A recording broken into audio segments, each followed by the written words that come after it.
Ya está en los estudios de Radio Vitoria. Chimi López es presidente de la gestora del sindicato UGT Euskadi. Señor López, ¿cómo está? Bienvenido. Uno, Esta noche ha arrancado la huelga indefinida en Tubos Reunidos. ¿A qué escenario vamos en este nuevo planteamiento? bueno, la verdad es que estamos en una situación extraña y digo extraña porque por las noticias que este sindicato maneja a estas horas de la mañana podría haber aproximadamente entre 270 y 280 trabajadores y trabajadoras que se han apuntado voluntariamente a esas salidas y en las condiciones que dice la empresa. Por lo tanto, yo creo que tenemos también que esperar. El plazo acaba hoy al mediodía para ver cuántos son los voluntarios. Y digo esto porque, de ser cierto todo esto que estoy comentando, repito, las noticias que nosotros manejamos es que habría ya a estas horas apuntados, y igual estamos dando una novedad, pues podría acercarse mucho a ese número de 301 personas que por parte de la empresa se estaban exigiendo. Por parte de la empresa respeta, digamos, esas condiciones, aunque no haya habido acuerdo en el ERE, y entonces habría que pensar un poquito qué ha pasado y por qué, habiendo esa voluntariedad, hemos llegado a esta negociación y en las condiciones en las que se ha dado. ¿Y qué cree que ha ocurrido para que el viernes los sindicatos tumben esa negociación de ERE con las condiciones que se establecían y que en este periodo haya habido ese alto volumen de personas que se quieren acoger a esas condiciones? ¿Qué ha Pues, pasado en este camino? eso es lo extraño, porque lo normal o lo habitual dentro del sindicalismo es que en todas aquellas situaciones en las que hay un excedente de plantilla y la misma se produce de manera voluntaria, y lo que viene a ser no despidos traumáticos, que es el término que solemos utilizar habitualmente, no suele haber mucha conflictividad. Sin embargo, en esta situación, quizás debido a la situación que vive la comarca de Haya la Aldea, donde ha habido cierres de empresas en los últimos años y existe una situación de temor, ¿no?, ante esa destrucción de empleo, pues haya caldeado el ambiente a estos niveles, porque, repito, de ser cierto estas condiciones, pues no se podría entender muy bien qué es lo que ha ocurrido. Más allá de que efectivamente pues existía diferentes posiciones entre la factoría de Trapagarán y la factoría de Amurrio. Sí me gustaría también recordar que hace 2 años la acería que había en Trapagarán se trasladó a Amurrio, Ujú. y en aquel proceso, digamos, no hubo tampoco ninguna situación de conflictividad y fue cerrar la acería en Trapagarán para llevarla a Amurrio. Digamos que le está saliendo bien a la empresa esto del divide y vencerás. Bueno, en el fondo, salir bien o salir mal va a depender de si existe una voluntariedad. Significa igual que las condiciones que había encima de la mesa para esas salidas no eran tan malas. O también puede ser que muchos trabajadoras y trabajadores vean poco futuro en la situación del acero en estos momentos. Hay que recordar también que parte o gran parte de la producción iba a Estados Unidos. Estados Unidos ha establecido unos aranceles que hace pues poco competitivo el acero que desde Mm. Euskal Herria realizamos, y ante pues, muchas veces la posible salida o terminación con un cierre de empresa en unas condiciones mínimas legales, pues ante esta mejora que establecía la empresa, pues han preferido asegurar, digamos, ese importe. Pero en este proceso hemos visto división sindical, eh, por ejemplo, sin ir más lejos, en ELA, como sus delegados votaban de una manera u otra. Hemos visto división por plantas, Amurrio por un lado, Trapagaran por otro. ¿Qué lección saca el sindicalismo vasco de esto? Bueno, lección creo que poca, repito, por lo extraña de la situación. Ya no solo, como tú bien has explicado, la división dentro de los propios sindicatos, sino porque realmente el interés de una planta y de otro era muy diferente. Trapagaran ya sufrió en su momento, hace 2 años, repito, pues con el cierre de la acería, esa Mm. reestructuración, con un traslado también de aproximadamente 85, 87 personas, creo recordar, de Trapagaran a Murrio. Es decir, que ellos, digamos, el daño ya se estaba provocado hace 2 años. Entonces, ellos han apostado mucho más por la viabilidad de la empresa ante unos datos que, más allá de entrar a valorar si se dan o no las condiciones para el ERE, que no nos corresponde a nosotros, sino será, si esto termina judicializándose, pues un juez que lo determine. Lo que sí es cierto es que la deuda de la empresa es la que es. Yo creo que ahora era un momento de buscar una solución que garantizara al máximo los puestos de trabajo dentro de la empresa, y luego, evidentemente, tendrá que haber un momento en el que también habrá que exigir responsabilidades ante las decisiones que se han llevado por parte de la dirección de la empresa y que han abocado en esta situación final. Mm. Visto lo que me está contando, hace algún tipo de autocrítica UGT. Sus votos han sido decisivos, pero también los de ELA y los de LAB y los de SK han sido decisivos, ¿no? Para inclinar la balanza al no a la propuesta de ERE. Si esto que estaba usted diciendo se confirmara, ¿qué crítica, autocrítica harían desde de UGT? Bueno, yo creo que la crítica que todos tenemos que hacernos es si efectivamente existía esa posibilidad. Primero, la autocrítica nuestra es por qué ante una situación en la que parece ser gran parte de la gente que iba a ser afectada de manera voluntaria ha opinado que no eran tan malas las condiciones, cuando además UGT, junto a Comisiones Obreras, eran dos de los sindicatos que abogaban que en cualquier caso la solución debería ser llevada a referéndum. En este caso nosotros sí que en esa autocrítica no podemos flagelarnos en el sentido que hemos sido uno de los pocos sindicatos que ha defendido que había que darle la palabra a la plantilla. Han sido otros sindicatos los que han impedido que fuera la plantilla la que en última instancia decidiera si esas condiciones que proponía la empresa eran buenas o no, o eran un acuerdo de mínimos para poder seguir adelante. El temor puede ser, aceptar estas condiciones a que las nuevas que pueda ofrecer la empresa sean peores, a que se judicialice la situación. ¿Puede haber algo de eso también? A ver, eso evidentemente está ahí, pero lo que también llama la atención es que normal y habitualmente cuando acaba una negociación de un ERE y no se llega a un acuerdo, lo normal es que la empresa a partir de ese momento proceda a despedir a la gente con el mínimo legal. Entiendo también que por parte de la dirección de empresa necesita solucionar esto de manera pacífica y rápida para trabajar, digamos, en ese plan de viabilidad con SEPI, bancos y demás para poder continuar con la actividad. Si se confirma que hay un número importante de trabajadores o casi la totalidad de... Sí, repito, los números que manejamos son entre 2,70 y 2,80. ¿Esto facilitaría la viabilidad de la empresa? Esto debería de ayudar a que tanto SEPI como entidades bancarias pusieran encima de la mesa esa cantidad económica que necesita la empresa para seguir adelante. Porque esto no va solo de ajustar plantillas, esto va también de que la empresa pueda tener una viabilidad más allá de 1 año, 2 años o 3 años. Y habría que pensar también en si Tubos Reunidos por sí misma de manera individual tiene esa viabilidad o habría que retomar esa idea que en su día había de hacer un clúster de la siderurgia potente que pudiera dar solución a esta salida. Y en el contexto actual que estamos viendo con la guerra de Irán, encarecimiento de los precios, encarecimiento del petróleo, de la electricidad, decía el consejero de Industria hace unos días a ver quién era el valiente que invertía en Tubos Reunidos. Bueno, pues evidentemente no ayuda. Son empresas que tienen un alto consumo, un consumo intensivo de electricidad o gas y que evidentemente en estos momentos pues todavía su margen bruto de mejora pues se reduce enormemente. Decíamos que ha arrancado esa huelga indefinida de Tubos Reunidos esta medianoche a las 10. Ha conseguido cortar además parte de la carretera que da acceso a la planta. ¿Qué consecuencias puede tener esto también para el futuro de la planta, aun solventándose la parte del ERE? Bueno, pues evidentemente una huelga indefinida que se mantenga en lo largo del tiempo, pues lo que puede provocar evidentemente es que esa inversión exterior que pueda venir, pues se replantee el venir aquí, ¿no? Pero son decisiones, repito, que por nuestra parte además en la asamblea también realizada la semana pasada, pues abogamos por continuar con los paros de 4 horas, sin embargo, con un respeto máximo a la mayoría sindical existente, que eran el ALAP y SK, pues optaron directamente por la huelga indefinida y en ella estamos. Por cerrar este capítulo de Tubos Reunidos, les ha trasladado ya Andrés García, el que era presidente del comité, su dimisión.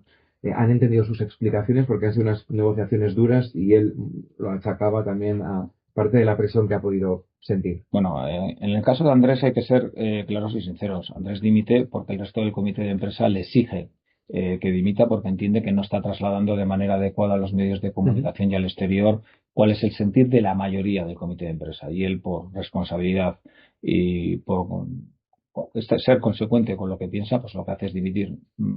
Pocas veces vemos a alguien que tiene esa capacidad y esa dignidad para tomar esas decisiones. Vamos a terminar en Ayer Aldea porque tenemos también la situación de Maderas del Audio, donde la justicia ha tumbado ese ERE. Sigue sin encontrarse puntos de encuentro entre plantilla y dirección. Y Vidrala cerraba 2025 con una bajada en sus ventas. ¿Debe preocuparnos esto último también? A ver, debe preocuparnos y a nosotros por lo menos nos viene preocupando ya mucho tiempo atrás. Es por ello que hemos estado participando en las mesas de trabajo que desde el gobierno vasco con instituciones y parte sindical lleva realizando a lo largo de este último año, pues para ver si somos capaces de aportar encima de la mesa algún tipo de solución que vuelva a impulsar un área que, repito, en los últimos 10 años ha perdido 8 grandes empresas, más allá de las 3 que acabas de comentar. También se trasladó unos grandes almacenes que había allí, que daba también mucho trabajo a mucha familia. Igual que el audio que cerró hace un año, ¿no? Le preguntaba antes por la situación económica que puede venir derivada de la guerra de Irán. El gobierno vasco, la Diputación de Álava se han activado, ¿no? De cara a esas consecuencias. Se habla de bajada de impuestos, de flexibilización de pagos, de financiación. No sé si echan algo de menos. ¿Temen por el empleo también aquí? No solo tememos, sino que, tal y como he comentado antes, muchas de las empresas en Euskadi son empresas de un consumo intenso de gas, de electricidad, y que si evidentemente se vuelven a disparar, esto ya lo vivimos también hace unos años con el precio, bueno, de hecho esta mañana está mirando y el precio del barril de Brent ha vuelto a superar los $100, está en 105 esta mañana, evidentemente. Todo eso, además, que es curioso, tiene un efecto inmediato, es decir, en cuanto existe cualquier conflicto, el precio del petróleo sube en 2 semanas un 40%. Sin embargo, el conflicto se para y tardamos meses en volver a recuperar los precios, ¿no? Eso es un tema que afecta directa e inmediatamente al margen bruto de las empresas y que puede conllevar que ciertos negocios, que ya el margen es muy pequeño, el propio empresario decida pues echar la persiana, porque con esos precios pues le sale más caro producir que vender. La semana pasada se reunió el diputado general con la patronal y la Cámara de Comercio. Estos les trasladaban un poco las necesidades que podrían surgir desde los sindicatos, desde UGT. ¿Qué creen que o qué echan de menos respecto a Bien. las medidas que pueden tomar las instituciones por lo que se puede venir encima, sobre todo pensando en el empleo de la industria? Sí, a ver, si algo llevamos un año reiterando en cada una de nuestras intervenciones públicas, es que cualquier subvención, cualquier préstamo o cualquier dinero público que se aporte a cualquier empresa debe llevar de la mano la garantía del mantenimiento del empleo. Es decir, estamos hartos de que se preste dinero a las empresas por parte de las instituciones públicas, y una vez que se han agotado esos dineros públicos, pues directamente se proceda o bien a las reducciones de plantilla, y que por lo tanto el dinero público no está sirviendo para mantener el empleo.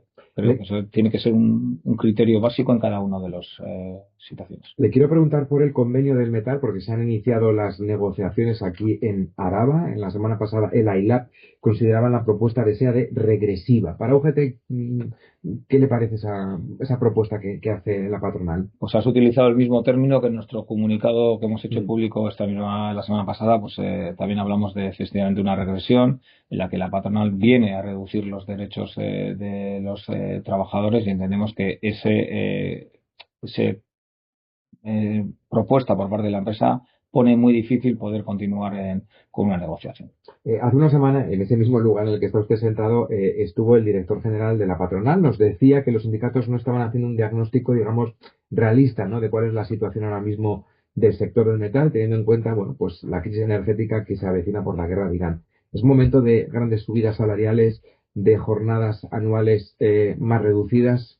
Bueno, lo que está claro es que la guerra en Irán, aparte de subir evidentemente los precios de la electricidad y el gas a los empresarios, también le sube la cesta de la comida a los trabajadores. También los trabajadores tienen que desplazarse en sus vehículos a las empresas, y por lo tanto el coste también sube. Lo que no tiene sentido es que esto, y solo hay que ver los datos del IPC que van a salir, pues va a tener un efecto importante, y lo que no vamos a permitir es que volver a hablar de subidas por debajo de esos niveles. Y entonces, a la vez que le suben a los empresarios también los costes, también le suben los costes de vida a los trabajadores. El 6% que plantea la patronal para la vigencia del convenio no es razonable, no es suficiente. Pues solo hay que ver los datos del IPC que hay cuando termine este mes para ver que es del todo insuficiente. ¿Va a haber puntos de encuentro? ¿Los hay en algunas otras materias que no tengan que ver solamente con la subida salarial?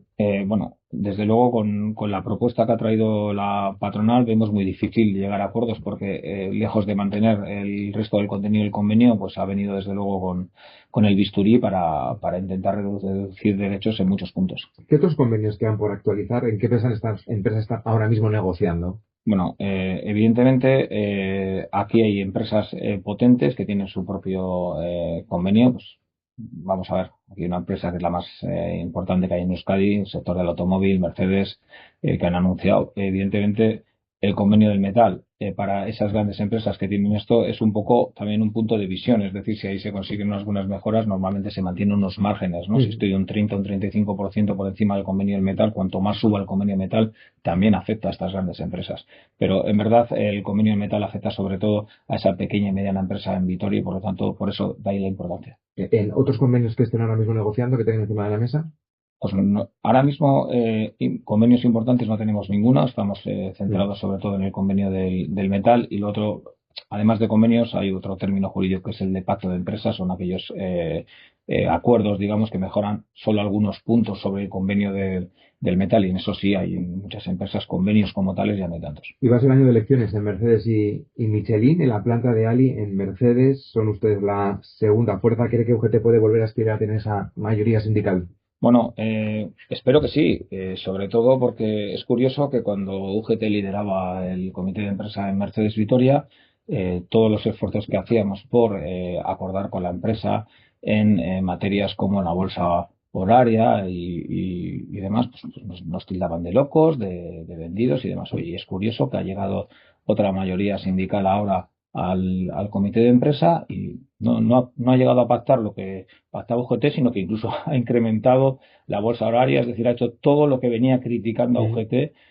Entonces, lo que yo sí espero es que la plantilla de Mercedes Vitoria pues haya y ha podido comprobar en primera persona y en su propia carne, pues que aquello que hacía UGT, pues oye, pues resulta que era absolutamente necesario y los que han venido no solo no han hecho lo mismo, sino que incluso han incrementado aquellas condiciones que decían que eran imposibles de empeorar, porque ya lo han conseguido.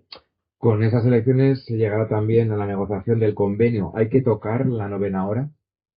Bueno, ahora estamos en una situación muy complicada en el sector del automóvil. Mercedes ha hecho una gran apuesta por un nuevo vehículo que ha sido anunciado recientemente, pero desgraciadamente también lo que estamos viendo es que el mercado chino cada vez está teniendo una mayor implantación en Europa. En este caso es sobre todo culpa del Consejo de Europa, no ha establecido unas normas o leyes que puedan impedir de alguna manera o limitar la entrada del mercado chino aquí. Hasta ahora, la furgoneta de Mercedes o el vehículo de Mercedes, eh, por marca, por nombre, ha estado por encima de esas marcas chinas, pero también es verdad que estas están empezando también a hacer vehículos de alto standing y la verdad es que no sabemos cómo va a afectar. Pero lo que sí es cierto es que también los niveles de producción de Mercedes han bajado. Años atrás hablábamos de 150.000 furgonetas, ahora estamos hablando sobre 123, 125 en la previsión para este año, por lo tanto también hay que ver un poquito si tiene ese efecto de relanzar la producción. ¿Qué esperan de las elecciones de la otra empresa, de Michelin? Bueno, a nosotros siempre somos optimistas con el resultado de las elecciones. Son empresas donde además, digamos, UGT tiene pues un arraigo importante, tiene una trayectoria de muchos años dentro de esas empresas. Hemos podido demostrar que somos un sindicato que sabe defender los derechos de los trabajadores, que cuando también hay que morder o hay que pelear se hace, pero evidentemente siempre agotando previamente la vía de la negociación, que es un poco nuestra forma de trabajo. Bueno, Talgo, otra empresa importante que ha vuelto a Araba, ha empezado ya la contratación de nuevo personal en la planta de Ribabellosa. ¿Están aliviados en ese sentido? ¿Es prometedor el futuro de esta otra factoría ferroviaria? Pues sí, la verdad es que fue una grata noticia la compra de Talgo, una apuesta importante en el que pues nuevamente el sector público y el sector privado se han unido. Creemos que es una fórmula de trabajo que funciona, pero repito, siempre teniendo el mantra que venimos repitiendo de mantenimiento del puesto de trabajo. En este caso están cumpliendo un poco con las promesas que realizaron, con contrataciones, con incremento de plantilla. Pero como siempre y como todo está supeditado luego a la venta, ¿no? Está muy bien tener producción, tener esto, pero si no tenemos clientes finales, pues va a ser difícil. Le quiero preguntar también por la eliminación del complemento de bajas, que se habla mucho últimamente. No sé si esto puede reducir el absentismo. Si hay que tocar esto, si son partidarios de meterle mano a esta cuestión. Bueno, pues lo primero me vas a permitir que os corrija, porque estamos siempre hablando en los medios de comunicación de asentismo. Asentismo es una palabra que como tal lo que quiere decir es que alguien no va a trabajar porque no quiere ir a trabajar. Lo que estamos hablando realmente es de bajas laborales o de ITES en las que un facultativo previamente ha emitido un parte de baja. Entonces, esto no es que el trabajador va y se coge la baja, ¿no? Que es algo que escuchamos muchas veces. Entonces, en este caso, lo que habría que ver, sobre todo, y yo personalmente he participado a lo largo del año pasado en una mesa de trabajo que se hizo para investigar, en el que participábamos pues, el gobierno vasco, mutuas, Osakidetza, la propia patronal vasca, para buscar un poco también cuáles eran las fuentes de esas bajas laborales, es decir, qué cosas provocaban el mayor número de días o las bajas más prolongadas de los trabajadores. Por lo tanto, igual lo que hay que hacer también es ver un poco los ritmos de trabajo que se tienen, cuáles son las condiciones laborales, cuál es el clima laboral que puede provocar también que esas bajas se estén produciendo. O sea, esto no hay que tocarlo. El complemento, repito, no es una cuestión, o por lo menos UGT no cree que el complemento sea la causa de tener unos altos niveles de bajas laborales, sino igual tiene que ver, repito, con los ritmos y con las condiciones de trabajo. Bueno, usted ha asumido ahora la presidencia de esta gestora, de la gestora de UGT Euskadi. Sigue sin fecha para el Congreso que debería nombrar al nuevo o nueva secretaria general, porque sigue sin haber una fecha cerrada. Bien, bueno, pues, efectivamente, pues, recientemente he asumido la presidencia. Si bien ya puedo asegurar que mi día a día no ha variado de vicepresidente a presidente, es decir, sigo haciendo exactamente lo mismo, porque la realidad es que también que el compañero Andrés, que venía ostentando la presidencia, nos ha dado una total y absoluta autonomía y que por lo tanto también este paso era el lógico y normal porque su figura como tal no es. El motivo de que no haya a día de hoy un congreso es el mismo que había en junio del 2025 y es que previamente la Federación de Industria, Construcción y Agro, FICA Euskadi, debe de elegir los delegados a este congreso. Ellos siguen en su proceso interno de elecciones, están también en gestora, es decir, tienen que solventar primero su situación y posteriormente, evidentemente, cuando ellos hagan seguido, convocaremos nosotros el Congreso. Es decir, que lo importante es el día a día, en el que creo que estamos con una total y absoluta normalidad. Quiero agradecer además la colaboración de las tres federaciones en el día a día. La verdad es que yo, desde el minuto uno, lo único que he encontrado es apoyo y ayuda y en ese sentido tengo que decirlo públicamente. Porque mañana es día de huelga general en Euskadi por un SMI vasco que le impide a UGT secundar esta huelga. Bueno, pues lo primero que le impide a UGT Euskadi secundar esta huelga es que la misma ha sido convocada sin contar con UGT Euskadi. Es decir, una huelga que te enteras por los medios de comunicación que está convocada, pues entendemos que esa huelga no busca la unidad sindical. Máxime además cuando se convoca tanto en Euskadi como en Navarra y UGT en Navarra es el primer sindicato, es decir, es la primera fuerza sindical en Navarra. Por otro lado, nosotros estamos participando, hemos participado y vamos a seguir haciéndolo en todas esas mesas para obligar a la patronal a sentarse porque sí creemos que las condiciones socioeconómicas en Euskadi dan para tener un salario mínimo interprofesional propio, pero eso sí, negociando un convenio que es la gran diferencia con los sindicatos en la isla. Chimi López, presidente de la gestora del sindicato UGT Euskadi, gracias y buenos días. Gracias, eskerrik asko.